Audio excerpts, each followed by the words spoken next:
Another position property is absolute positioning. Absolute positioning will ensure the element stays in the exact same position specified in the style rule. It does not consider the flow of the page when you resize the browser window. Let's take a look at an example to illustrate this concept. Say we added a block of text above our div tags.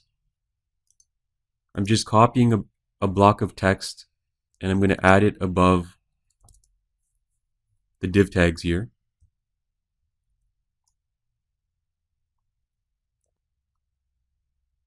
Now I'm going to save the file and we're going to preview this page in the web browser.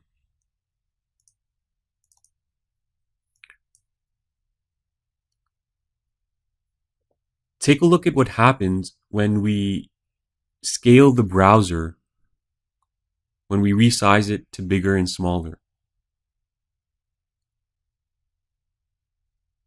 You'll see that the div is moving up and down to accommodate the text as the browser shrinks and expands.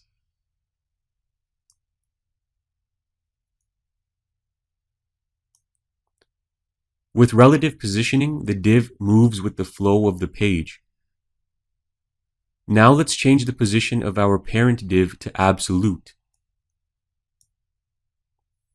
Okay, remember that div 1 is our parent, and we'll change the position to absolute. Now when we save the page and refresh it, you'll see that the div remains in the exact same position as specified in our style declaration. This is regardless of what we do. So if we were to resize the browser now, the parent div will stay in the exact same position we specified.